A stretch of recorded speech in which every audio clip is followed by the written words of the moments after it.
네, 결국 아동학대로 판결이 나왔는데요. 자신의 자식이 학대가 당했음을 인정하는 판결이 당연히 부모로서는 뭐 반갑거나 전혀 기쁘지 않습니다. 여전히 무거운 마음이고요. 이 사건이 열악한 현장에서 헌신하시는 특수교사분들께 누가 되지 않기를 바랄 뿐입니다. 그리고 또 이 사건이 장애의 부모와 특수교사들 간의 어떤 대립으로 비치지 않기를 간절히 바라고요. 그 둘은 끝까지 협력해서 아이들을 키워나가야 하는 정말 협력을 해야 하는 존재들이기 때문에 이 사건은 그런 것들과는 무관하다는 것을 꼭 밝히고 싶습니다. 형량에 대해서는 일단 받아들이시나요? 항소 여부는 어떠신지? 글쎄요, 항소는 제가 하는 것도 아니고 이것은 형사사건이기 때문에 검사님이 어떻게 판단하실지 모르겠지만 어쨌든 저는 받아들이고 있습니다. 네. 증거 중에서 일부만 인정되고 일부는 또 인정이 안 되는데 거기에 대해서 네. 그 부분은 아마 그게 짜증이 섞인 뉘앙스라든지 반복적인 훈육에서 강한 표현이 들어있다는 이유로 증거가 인정이 안 된 부분들이 있는데요. 부모 입장에서는 굉장히 속상한 일이지만 법원의 판단을 존중하겠습니다. 이 사건이 우리 사회에서 어떻게 이해되기를 바라시나요? 사실 이 사건은 특수교사 선생님의 사정을 보면 혼자서 많은 일들을 처리해야 하는 그런 과중된 스트레스가 있었던 걸로 보이고, 또 특수반도 과밀 학급이었기 때문에 여러 가지 그런 제도적인 미비함이 겹쳐서 일어난 일이라고 생각이 됩니다. 또 사건이 발생했을 때도 학교나 교육청에서 마땅한 해결책을 제시해주지 못하고 선생과 학생을 분리하는 방법은 고소밖에 없다는 답변밖에 듣지 못했기 때문에 또 이러한 사건이 발생했을 때 이렇게까지 되지 않으려면 여러 가지 제도적인 개선이 있어야 할 것으로 보입니다. 또 CCTV가 없는 교실에서 녹음을 할 수밖에 없었기 때문에 그 위법성이 조각됐다고 재판부가 얘기를 했는데 거기에 대해서 어떻게 생각하세요? 얼마 전에 몰래 넣은 녹음은 증거 효력이 없다는 대법원 판결이 나와서 굉장히 우려가 많았었는데요. 사실 이런 장애를 가진 아이들은 자신의 의사를 똑바로 전달할 수 없기 때문에 녹음 장치 외에는 정말로 어떻게 이런 일들을 잡아낼 수 있을지가 의문입니다. 그래서 이런 것들도 어떤 방식으로 이런 의사를 전달하기 어려운 어린이들, 노약자들, 또 장애인들을 보호할 수 있을지 다 같이 고민해 봤으면 좋겠습니다. 오늘 선고에서 정석대 부분 해가지고 아동이 어느 정도 피해 받았는지 입증이 재판부가 좀 어려워서 네. 아동이 어느 정도 지금 힘든 상황, 피해 상황들이 실제로 발생한 건지 혹시 부모님 입장에서 설명을 해주실 수 있나요? 근데 그 증상은 제가 아이의 어떤 좀 내밀한 증상이기 때문에 말씀을 드리기가 좀 어려울 것 같습니다. 죄송합니다. 특수교사분한테 하시고 싶으신 말씀은 없으신가요? 딱히 없습니다. 그러면 지금 아이는 어떻게 교육이 이루어지고 있나요? 아이는 현재 가정에서 보호하고 있습니다. 홈스쿨링을 하고 있습니다.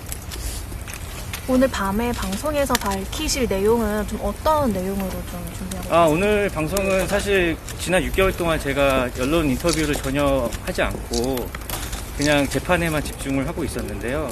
이 사건을 인지한 순간부터 오늘에 이르기까지의 모든 일들을 다 이제 이야기를 할 생각입니다. 중간에 어떤 선생님들 선처를 취하를 한 부분이 있습니다. 제가 처음에 입장문에 선생님의 선처를 고려하고 있다고 하다가 중간에 취하하면서 더 여론이 악화된 부분이 있는데 그것을 취하하게 된 배경을 좀 더 자세히 설명을 드리려고 합니다.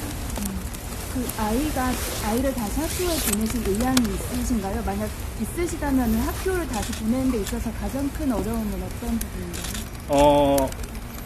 일단은 여러 가지로 고민을 했는데요. 통합학급이 있는 일반 학교로 돌아가는 방법, 특수학교에 가는 방법 등등 여러 가지를 다 열어놓고 고민을 했는데 아직도 저희가 좀 결정을 하는데 어려운 부분이 있어서 일단은 가정에서 보호하면서 천천히 방법을 모색하려고 하고 있습니다. 작가님 비난하는 여론이 사실 되게 많았었는데 네. 그 부분에 대해서 좀 한마디 해주시죠.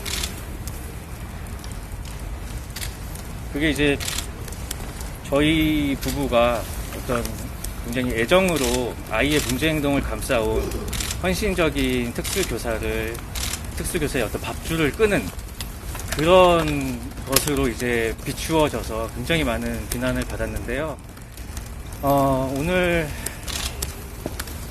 일단 오늘 판결을 통해서 그런 부분들이 조금이나마 좀 해명이 되었으면 좋겠고요. 더 자세한 내용은 오늘 개인 방송에서 말씀을 좀 드리도록 하겠습니다. 혹시 변호인 측에서 그러니까 검사 측에서 안 하고 변호인 측에서 항소를 할 경우에는 또 차후에 좀 재판에 참여하실 계획 있으신지? 그건 그때 가봐야 알 것 같습니다.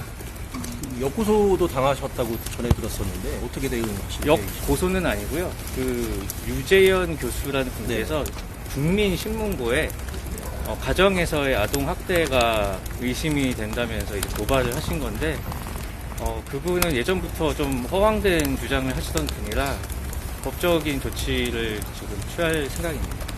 과도한 언론 보도에 대한 지적이 많이 나왔는데 네. 어떻게 보셨는지 한 말씀. 제 사건 초기에 그 아이의 어떤 장애 증상이나 이런 것들을 부각시킨 선정적인 제목의 기사들이 굉장히 많이 나오고 또 교육청 상대 측의 교육청 변호사께서는 아이와 부모 간의 어떤 그런 아이의 증상이 담겨 있는 내밀한 카톡 내용을 언론사에 제공함으로써 굉장히 큰 고통을 저희 가족에게 주었는데요.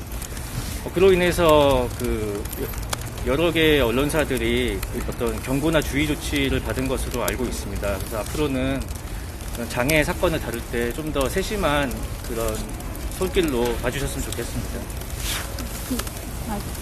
구조적 문제에 대해서 말씀을 하셨는데 네. 이번 사안과 관련해서 교육청이나 교육부에 하고 싶으신 말씀이나 있으신가요?